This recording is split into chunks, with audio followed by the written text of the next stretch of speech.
Hello everyone, welcome back to our channel Radha Krishnan academy and I am Abha Dubey.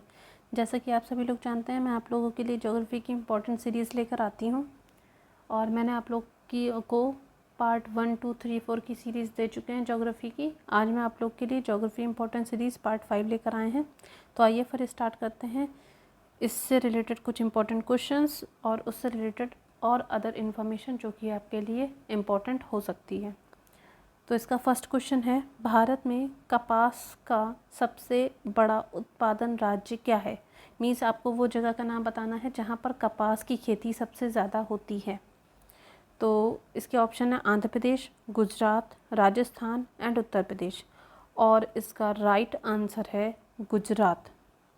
इसका मतलब कपास की खेती सबसे ज़्यादा गुजरात में होती है। अब हम बात करते हैं गुजरात से जुड़े हुए कुछ इम्पॉर्टेंट तथ्यों की। तो गुजरात की राजधानी गांधीनगर है। गुजरात की भाषा गुजराती है, सभी लोग को पता है। यहाँ का सबसे बड़ा शहर अहमदाबाद है। जैसा कि आप सभी लोग जानते हैं कि महात्मा गांधी को उनके अच्छे कामों की वजह से याद किया जाता है, क्योंकि उन्होंने हमेशा भारत को आज़ादी दिलाने में उनका सबसे बड़ा सहयोग रहा है। तो उनकी जो जन्म था वो भी गुजरात में ही, गुजरात के पोरबंदर नामक स्थान पर हुआ था। और गुजरातों को इसीलिए महापुरुषों की धरती भी कहा जाता है, क्योंकि यहाँ पे महात्मा गांधी जी का जन्म हुआ था। यहाँ का लोक नृत्य गरबा है और यहाँ पर कपास, तंबाकू, मूंगफली की भी खेती की जाती है। इसलिए ये सारी चीज़ें आप लोग को बहुत इम्पोर्टेंट होंगी आपके किसी भी चीज़ को तैयार करने के लिए, या फिर आप ये कह सकते हैं गुजरात के बारे में जो अदर इन्फॉर्मेशन है वो मैंने आप लोग को बताते जा रहे हैं। साथ में और अगर जितने भी राज्य, देश या उससे भी रिलेटेड जितनी भी अदर इन्फॉर्मेशन होगी वो भी हम आप लोग को धीमे धीमे देते रहेंगे। तो आइए फिर स्टार्ट करते हैं इसका नेक्स्ट क्वेश्चन। नेक्स्ट क्वेश्चन है, पौधों के किस भाग से हल्दी प्राप्त होती है। हल्दी मतलब टर्मरिक, जो हम लोग जब किसी की चोट लग जाती है तब हम लोग उसको दूध में मिला के देते हैं, ताकि वो एक एज अ एंटीसेप्टिक काम करती है। और इसके अलावा हम हल्दी का यूज़ खाना बनाते टाइम उसमें उसका कलर चेंज हो जाए इसलिए थोड़ा डाल लेते हैं। और साथ में हम लोग को अंदर से एक तरह की एनर्जी मिलती रहती है उससे, क्योंकि हल्दी का काफ़ी जगह बहुत इम्पोर्टेंट रोल प्ले होता है। तो यहाँ पे बात की जा रही है कि हल्दी की प्राप्ति हम लोग को पौधे के किस हिस्से से प्राप्त होती है। तो पौधे में आपको पता है बहुत सारे हिस्से हैं जिसके ऑप्शन यहाँ पे दे रखे हैं, तना, फल, जड़, कोई नहीं। ये आपके पास 4 ऑप्शन दे रखे हैं। तो इसका राइट आंसर हो जाएगा जड़। मीन्स जो आपकी हल्दी है वो जड़ों से प्राप्त होती है। और जड़ पाया कहाँ जाता है, जड़ आपके निचले हिस्से में पाया जाता है। जो मिट्टी के अंदर जो दबा हुआ पौधे का हिस्सा होता है वो जड़ कहलाता है। तो इसका मतलब हल्दी भी आपको नीचे से ही मिलती है, मतलब मिट्टी की खुदाई करने पर ही आपको हल्दी हुआ, अदरक हुआ, आलू, ये सब आपको खुदाई करने के बाद ही प्राप्त होगा। इसके बाद नेक्स्ट क्वेश्चन है आपका, नाबार्ड की स्थापना कब की गई थी। ये इम्पोर्टेंट क्वेश्चन है। पहली बात तो ये, यहाँ से ये क्वेश्चन पूछा जाता है कि नाबार्ड का फुल फॉर्म क्या होता है। तो नाबार्ड का फुल फॉर्म होता है national bank for agriculture and rural development. और इसकी स्थापना मतलब इसको कब स्थापित किया गया था, इसके ऑप्शन है आपके पास जुलाई 1980, जुलाई 1981, जुलाई 1982 या फिर जुलाई 1983। और इसका राइट आंसर है जुलाई 1982। वैसे तो यहाँ पे डेट का जिक्र नहीं है, लेकिन अगर हम इसकी पूरी स्थापना दिवस और डेट पूरा दोनों एक साथ अगर हम बताएंगे तो फिर इसकी स्थापना 12 जुलाई मीन्स 12 जुलाई 1982 को हुई थी। याद रखिएगा ये चीज़, 12 जुलाई 1982 में नाबार्ड की स्थापना की गई थी। नाबार्ड का full form national bank for agriculture and rural development है। इसका जो हेडक्वार्टर है, मुख्यालय है, वो मुंबई में है। और इसके बारे में इम्पॉर्टेंट चीज़ ये है कि ये एक ऐसा बैंक होता है जो ग्रामीणों को उनके विकास एवं आर्थिक रूप से उनकी जीवन स्तर को सुधारने के लिए ऋण उपलब्ध कराता है। ऋण मतलब हो गया जो आप लोग लोन लेते हैं वो उपलब्ध करवाता है। ठीक है, ये हो गई नाबार्ड से रिलेटेड कुछ इम्पॉर्टेंट जानकारी। अब हम चलते हैं इसका नेक्स्ट क्वेश्चन पे। मध्य प्रदेश में अफीम की खेती किस जिले में होती है। ओके, मतलब आपका क्वेश्चन ये है कि अफ़ीम की खेती सबसे ज़्यादा किस ज़िले में होती है? मध्य प्रदेश में आपको बताना है। तो इसके ऑप्शन है देवास, रतलाम, मंदसौर और झाबुआ। तो इसका राइट आंसर है मंदसौर। याद रखिएगा कि मध्य प्रदेश में तो अफ़ीम की खेती होती है, लेकिन अफ़ीम में किस जगह पर होती है या किस ज़िले में होती है, तो उसका आंसर हो जाएगा मंदसौर में होती है। अब हम बात करते हैं मध्य प्रदेश से रिलेटेड कुछ इम्पोर्टेंट क्वेश्चंस की, जो आपसे इससे रिलेटेड भी पूछ लिए जाते हैं। तो इसमें हम आपको बता दें कि मध्य प्रदेश की राजधानी भोपाल है। यहाँ की भाषा टोटल मतलब जो लैंग्वेज है वो हिंदी है। मध्य प्रदेश में दलहन का महत्वपूर्ण उत्पादक है। दलहन मतलब होता है दालें, जो आपकी पल्सेस होती हैं। इसके अलावा सोयाबीन, यहाँ पे जो आप न्यूट्रेला खाते हो, तो न्यूट्रेला जिसमें हायर प्रोटीन होता है वो भी आपको यहीं पर मिलती है सबसे ज़्यादा, क्योंकि यहीं पर इसकी उत्पादकता ज़्यादा होती है। इसके अलावा यहाँ पर आपको लोक नृत्य के रूप में कर्मा, मुरिया, चरकुला, गिरदा, ये इस तरह के आपको यहाँ पे जो लोक नृत्य हैं, फोक डांसेस, वो आपको देखने को मिलेंगे। तो ये हो गई मध्य प्रदेश से रिलेटेड इंफॉर्मेशन। अब इसके बाद चलते हैं नेक्स्ट क्वेश्चन पर। भारतीय दलहन शोध संस्थान कहाँ स्थित है? इसके ऑप्शन है भोपाल, कानपुर, दिल्ली, जबलपुर। ICAR, ठीक है। तो आपको ये बताना है कि जो भारतीय दलहन शोध संस्थान है वो भोपाल, कानपुर, दिल्ली, जबलपुर में से कहाँ पर स्थित है? तो इसका राइट आंसर हो जाएगा कानपुर, ठीक है। अब कानपुर से रिलेटेड इन्फॉर्मेशन ये है कि कानपुर आपको पता है यूपी का ही एक पार्ट है, एक ज़िला है। कानपुर को हम लोग पूरब का मैनचेस्टर भी कहते हैं, ठीक है। और यहाँ पर आपको चमड़ा का बहुत अच्छा मतलब व्यापार देखने को मिलेगा। यहाँ पे लोग चमड़े से बनी हुई चीज़ों का ज़्यादा यूज़ करते हैं, और ज़्यादा यहाँ पे मतलब चमड़ा से ही यहाँ पे जितने भी आपके बेल्ट्स हो गई, जूते हो गए, वो सब यहीं पे मिलते हैं। यहाँ से आप लोग बेस्ट क्वालिटी के जूते खरीद सकते हैं, और चाहें तो मतलब एक तरह का व्यापार भी शुरू कर सकते हैं, क्योंकि यहाँ पे सस्ते दामों में चमड़ा उद्योग को स्टार्ट करने का एक महत्वपूर्ण साधन है कानपुर, ओके। इसके बाद में कानपुर में कोलकाता के बाद भारत में दूसरा सबसे पुराना 9 होल गोल्फ हाफ कोर्ट है, ठीक है। ये भी आपके लिए इम्पोर्टेंट चीज़ है।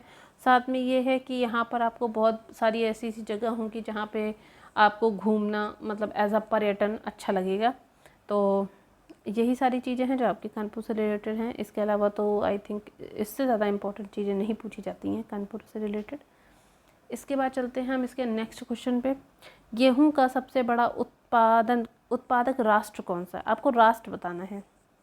ये आपका वर्ल्ड ज्योग्राफी का क्वेश्चन है, मतलब विश्व भूगोल का, कि गेहूं का सबसे बड़ा उत्पादक राष्ट्र कौन सा है?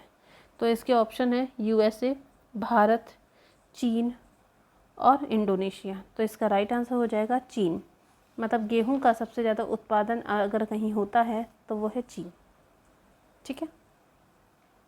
अब चीन से रिलेटेड हम इंफॉर्मेशन दे दें कि चीन में की जो राजधानी है वो है बीजिंग, और सबसे बड़ा जो यहाँ का नगर है वो है शंघाई। यहाँ की जो आपकी लैंग्वेज है, राजभाषा, वो है मानक मंदारिन। और फुटबॉल यहाँ का खेल मतलब एज अ प्ले खेला जाता है। लेकिन इसके अलावा यहाँ पर आपको martial art, badminton, table tennis, snooker आदि भी खेल देखने को मिलेंगे, जहाँ पे लोगों का इंटरेस्ट इसके अलावा मतलब कुछ लोग ऐसा होते हैं जिनका इंटरेस्ट सिर्फ एक ही चीज़ों पे होता है, लेकिन इस देश में ऐसा कुछ नहीं है। यहाँ पे आपको फुटबॉल के अलावा ये सारे जो भी मैंने अभी आपको गेम बताए हैं, खेल बताए हैं, मार्शल आर्ट हो गया, बैडमिंटन हो गया, टेबल टेनिस, स्नूकर, ये सारे गेम भी यहाँ पे खेले जाते हैं, ठीक है। उसके बाद नेक्स्ट क्वेश्चन है आपका, किस नदी से राजस्थान नहर मतलब इंदिरा गांधी नहर को निकाला गया है? इसका ऑप्शन है रावी, चंबल, सतलज, व्यास। और इसका राइट आंसर है सतलज। मीन्स जो राजस्थान नहर में जो नदी को निकाला गया है वो आपका हो जाएगा सतलज नदी। अगर हम सतलज नदी से रिलेटेड कोई इन्फॉर्मेशन देंगे तो हम ये कह सकते हैं कि ये तिब्बत में मानसरोवर के निकट राकस ताल से निकलती है और भारत के शिवकीला दर्रे के पास प्रवेश करती है। भाखड़ा नागल बांध जो है वो सतलज नदी पर ही बनाया गया है। ठीक है, भाखड़ा नागल बांध सतलज नदी पर ही बनाया गया है। नेक्स्ट क्वेश्चन है आपका, कौन से दो राज्य कावेरी जल विवाद से जुड़े हुए हैं? ठीक है, सभी के ऑप्शन दे रखे हैं अलग अलग, जैसे कर्नाटक और तमिलनाडु, कर्नाटक केरल, केरल तमिलनाडु, तमिलनाडु और मध्य प्रदेश। तो इसका राइट आंसर हो जाएगा कर्नाटक और तमिलनाडु। ठीक है, तो कर्नाटक और तमिलनाडु में दो राज्य ये ऐसे हैं जहाँ पर कावेरी जल विवाद means Kaveri river water dispute जुड़े हुए हैं, कर्नाटक एवं तमिलनाडु में। अगर हम कर्नाटक से रिलेटेड इन्फॉर्मेशन बताएंगे तो हम कह सकते हैं कि यहाँ की जो कैपिटल है वो बेंगलुरु है, यहाँ की लैंग्वेज कन्नड़ है, यहाँ पर जो गेम खेला जाता है वो क्रिकेट है। ठीक है, और अगर हम इसमें रिलेटेड तमिलनाडु के बारे में बात करेंगे तो इसकी जो कैपिटल है चेन्नई है, लैंग्वेज तमिल है, यहाँ पर लोकसभा में 39 सीट्स हैं और राज्यसभा में आपको 18 सीट्स देखने को मिलेगी। अगर हम यहाँ के कुछ प्रतीक के बारे में बात करें, सिंबल्स के बारे में, तो यहाँ का जो तमिलनाडु का जो बर्ड है, पक्षी, वो आपका हो जाएगा पन्ना कबूतर। यहाँ का नृत्य है, डांस, वो भरतनाट्यम है। यहाँ का फ्लावर करी हरी है और यहाँ का जो गीत है वो नीरारम है। और यहाँ का वृक्ष मीन्स पेड़ वो हो जाएगा ताड़ का पेड़, क्योंकि यहाँ पर आपको ताड़ी बहुत देखने को मिलते हैं। ताड़ी जिसका आप लोग रस पीते हो, नारियल का। ठीक है, यहाँ का जो भोजन है वो यहाँ के लोग चावल खाना ज़्यादा पसंद करते हैं। और यहाँ पे कुछ ऐसे ऐसे पर्यटन स्थल हैं जहाँ पर आपको घूमना काफ़ी ज़्यादा अच्छा लगेगा, मोटिवेशनल लगेगा, स्पिरिचुअल लगेगा। ठीक है, तो ये हो गई कर्नाटक और तमिलनाडु से रिलेटेड इन्फॉर्मेशन। अब हम चलते हैं नेक्स्ट क्वेश्चन की तरफ। सरदार सरोवर परियोजना किस राज्य में निर्माणाधीन है? मतलब आपको ये बताना है कि सरदार सरोवर परियोजना जो इस टाइम बन रहा है वो कहाँ पर बन रहा है। इसके ऑप्शन है आपके पास राजस्थान, मध्य प्रदेश, गुजरात और उत्तर प्रदेश। तो इसका राइट आंसर हो जाएगा गुजरात। गुजरात में बन रहा है। क्या बन रहा है गुजरात में? सरदार सरोवर परियोजना। और गुजरात से रिलेटेड हम आपको बताएं कि यहाँ की जो कैपिटल है गांधीनगर है, भाषा लैंग्वेज गुजराती है और यहाँ पर बड़ोदरा रेलवे स्टेशन है जो कि सबसे बड़ा जंक्शन माना जाता है। इसके अलावा यहाँ का जो सबसे बड़ा शहर है वो अहमदाबाद है। ठीक है, इसके बाद नेक्स्ट क्वेश्चन है, भारतवर्ष की सबसे लंबी नदी कौन सी है? इंडियाज़ लॉन्गेस्ट रिवर का नेम आपको बताना है। इसके ऑप्शन आपके पास दे रखे हैं यमुना, व्यास, ब्रह्मपुत्र एंड गंगा। सभी को पता है कि भारत की सबसे बड़ी और पूजनीय नदी गंगा को ही माना जाता है। ठीक है, और गंगा इलाहाबाद के निकट यमुना से आकर मिलती है, जिसे हम संगम या फिर प्रयाग भी कहते हैं। ओके, नेक्स्ट क्वेश्चन है, कहाँ भागीरथी और अलकनंदा मिलकर गंगा बन जाती हैं? इसके ऑप्शन दे रखे हैं कर्णप्रयाग, देवप्रयाग, रुद्रप्रयाग और गंगोत्री। तो इसका राइट आंसर है देवप्रयाग, क्योंकि अभी मैंने इससे पहले वाले क्वेश्चन बताया कि गंगा और ब्रह्मपुत्र मिलके संगम या प्रयाग बन जाती है, तो फिर भागीरथी और अलकनंदा मिलकर गंगा कहाँ बनेगी जाके? वो भी प्रयाग में ही जाके बन जाती है। तो देवप्रयाग नाम याद रखिएगा, देवों की भूमि देवप्रयाग। नेक्स्ट क्वेश्चन है, दमन गंगा किस नदी का प्राचीन नाम है? तो इसके ऑप्शन हैं ताप्ती नदी, नर्मदा नदी, गोदावरी नदी, कावेरी नदी। तो इसका राइट आंसर है गोदावरी नदी। गोदावरी नदी ही दमन गंगा के नाम से जानी जाती है।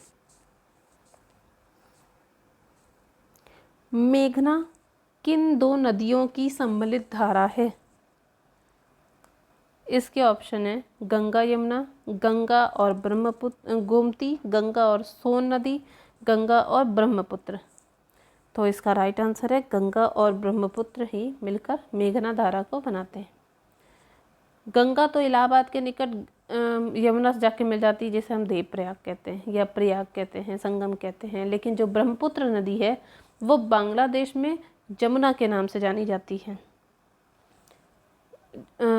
गंगा में जाकर ये मिल जाती है और इसकी संयुक्त धारा को हम पद्मा कहते हैं। ठीक है, अगर हम जो गंगा ब्रह्मपुत्र के डेल्टा के बारे में बात करें तो गंगा ब्रह्मपुत्र का डेल्टा विश्व का सबसे बड़ा डेल्टा माना जाता है, जिसे हम लोग सुंदरबन का डेल्टा कहते हैं।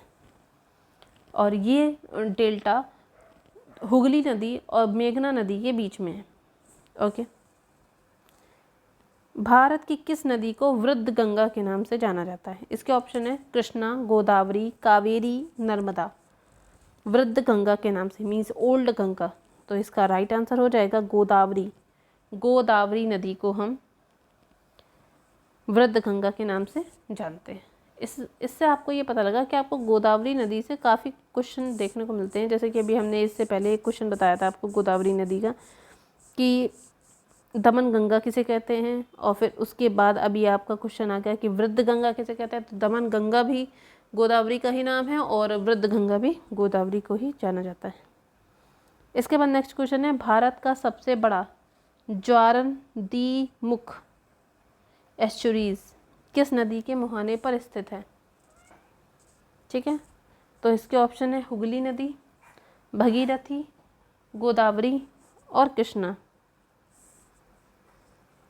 तो इसका राइट आंसर हो, तो फिर इसका राइट आंसर है हुगली।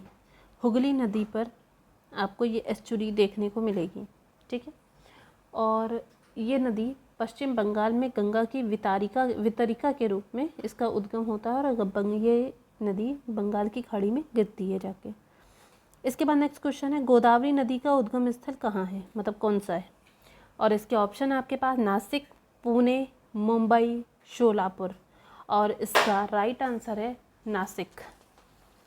ठीक है, और नासिक जो है वो भारत के महाराष्ट्र राज्य का एक छोटा सा शहर है और यह प्रमुख रूप से हिंदू तीर्थ यात्रियों का प्रमुख केंद्र माना जाता है।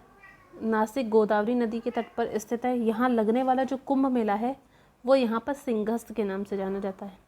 अगस्त में श्रवण पूर्णिमा और महापर्व श्रवण अमावस्या तथा सितंबर में भाद्रपद अमावस्या सबसे अधिक प्रसिद्ध है। इसके अलावा गणेश चतुर्थी, दशहरा, दिवाली, होली सभी प्रकार के त्यौहार यहाँ पे खुशी से मनाए जाते हैं नासिक में। ओके, नेक्स्ट क्वेश्चन है, रावी नदी का वैदिक नाम क्या है? इसके ऑप्शन है आपके पास प्ररूषणी, शतुद्री, अस्कनी, अर्जिकीय। तो आपको यहाँ पे रावी नदी का वैदिक नाम बताना है। तो रावी नदी का वैदिक नाम वैसे तो प्ररूषणी होता है और शतुद्री हो जाएगा सतलज नदी का और अस्कनी हो जाएगा चिनाब नदी का और अर्जिकीय है व्यास नदी का। आप आंसर देख सकते हैं कि जो आपकी रावी नदी का वैदिक नाम हो जाएगा वो प्ररूषणी है, शतुद्री हो गया सतलज नदी का, अस्कनी चिनाब का है और अर्जिकीय व्यास नदी का नाम है। ठीक है, इसके बाद नेक्स्ट क्वेश्चन है, भारतीय मरुस्थल की एक महत्वपूर्ण नदी का नाम क्या है? इंडियन डेजर्ट रिवर का नाम बताना है आपको। इसके ऑप्शन है आपके पास लूनी, नर्मदा, कृष्णा, व्यास। और इसका जो आपका आंसर है वो है लूनी नदी। ठीक है, नेक्स्ट है, ब्रह्मपुत्र नदी किस हिमनद से निकलती है? ग्लेशियर से निकलती है। ओके, इसके ऑप्शन है आपके पास सियाचिन, गंगोत्री, यमुनोत्री, चेमायुंगडू। तो इसका आंसर यही होगा चेमायुंगडू, यहीं से निकलती है ब्रह्मपुत्र नदी। ठीक है, नेक्स्ट क्वेश्चन है आपके पास, तिब्बत में सांगपो कहलाने वाली नदी कौन सी है? इसके ऑप्शन है आपके पास गंगा, ब्रह्मपुत्र, सिंध, तिस्ता। और इसका राइट आंसर है ब्रह्मपुत्र नदी को ही हम तिब्बत में सांगपो के नाम से जानते हैं। नेक्स्ट क्वेश्चन है, नागार्जुन सागर बांध कहाँ स्थित है? और इसके ऑप्शन है आपके पास तमिलनाडु, कर्नाटक, आंध्र प्रदेश, उड़ीसा। और इसका राइट आंसर हो जाएगा आंध्र प्रदेश। आंध्र प्रदेश में नागार्जुन सागर बांध परियोजना है। आंध्र प्रदेश की राजधानी विशाखापट्टनम है, कर्नूल है, अमरावती है, तीनों है। और यहाँ का सबसे बड़ा शहर विशाखापट्टनम है। यहाँ की जो लैंग्वेज है वो तेलुगु है और यहाँ पर फसल में सबसे ज़्यादा 77% आपको चावल देखने को मिलेगा, जिसकी यहाँ पे पैदावार होती है। इसलिए आंध्र प्रदेश को हम लोग भारत का धान का कटोरा कहा जाता है। यहाँ का जो नेशनल एनिमल है वो चिंकारा है, नेशनल बर्ड नीलकंठ, नेशनल फ्लावर कुमुद, यहाँ का जो नेशनल ट्री नीम है, और यहाँ का जो नृत्य है वो कुचिपुड़ी है, और यहाँ का जो नेशनल गेम है वो कबड्डी है। अब हम चलते हैं इसके नेक्स्ट क्वेश्चन पर। कौन सी नदी बंगाल की खाड़ी में नहीं गिरती है? ओके, जो नहीं गिरती उसका नाम बताना है। इसके ऑप्शन आपके पास महानदी, कृष्णा, ताप्ती, गोदावरी, और इसका राइट आंसर है आपके पास ताप्ती नदी। ताप्ती नदी एक ऐसी नदी है जो बंगाल की खाड़ी में नहीं गिरती है। बाकी जो आपकी महानदी हो गई, या फिर आपका कृष्णा हो गई, गोदावरी हो गई, ये सारी नदियाँ बंगाल की खाड़ी में गिर जाती हैं। ताप्ती नदी के बारे में, ये जो नदी है ये मध्य प्रदेश के बैतूल ज़िले की मुल्लाई नामक स्थान से निकलती है। ये सतपुड़ा और अजंता पहाड़ी के बीच में भ्रंश घाटी से बहती है। इस नदी का बेसिन महाराष्ट्र, मध्य प्रदेश और गुजरात से होकर जाता है। ठीक है, इसके बाद नेक्स्ट क्वेश्चन है, दुलहस्ती पावर स्टेशन किस नदी पर आधारित है? इसके ऑप्शन हैं व्यास नदी, चिनाब नदी, रावी नदी, सतलज नदी, और इसका राइट आंसर है चिनाब नदी। चिनाब नदी पर दुलहस्ती पावर स्टेशन आधारित है। और ये जो चिनाब नदी है ये सिंधु नदी की सबसे बड़ी सहायक नदी मानी जाती है, जो हिमाचल प्रदेश में चंद्रभागा कहलाती है। यह नदी लाहुल में बाड़ालाचा दर्रे के दोनों ओर से चंद्र और भागा नामक दो नदियों के रूप में निकलती है, इसीलिए इसको चंद्रभागा के नाम से जाना जाता है। ठीक है, इसके बाद नेक्स्ट क्वेश्चन है, किस नदी का उद्गम स्थल भारत में नहीं है? ओके, मतलब कौन सी ऐसी नदी है जिसका जो शुरुआत है वो भारत से नहीं है? तो इसके ऑप्शन है आपके पास व्यास नदी, चिनाब नदी, रावी नदी और सतलज नदी, और इसका राइट आंसर है सतलज नदी। सतलज नदी भारत से नहीं निकली है, क्योंकि ये तिब्बत में मानसरोवर के निकट राकस ताल में से निकलती है और भारत के शिवकिला दर्रे के पास में प्रवेश करती है, और जो भाखड़ा नागल बांध है वो सतलज नदी पर ही बनाया गया है। ओके, ये हो गए आपके क्वेश्चन जो मोस्ट इम्पॉर्टेंट थे, मैंने आपको बता दिया है। और इससे रिलेटेड अगर आप लोग को कोई और इन्फॉर्मेशन चाहिए, जो आप लोग को लग रहा हो कि अभी इन्फॉर्मेशन कम है, आपको इससे ज़्यादा इन्फॉर्मेशन चाहिए, तो आप मुझे कमेंट बॉक्स में कमेंट करके बता सकते हैं। वीडियो अच्छा लगा हो तो उसे लाइक और शेयर करना बिल्कुल ना भूलें। साथ ही बेल आइकन प्रेस कर दीजिएगा चैनल को सब्सक्राइब करने के बाद, ताकि भविष्य में आने वाले सारी नोटिफिकेशन आपको सबसे पहले देखने को मिले। मिलते हैं आपको एक नए वीडियो के साथ, तब तक के लिए बाय बाय, टेक केयर।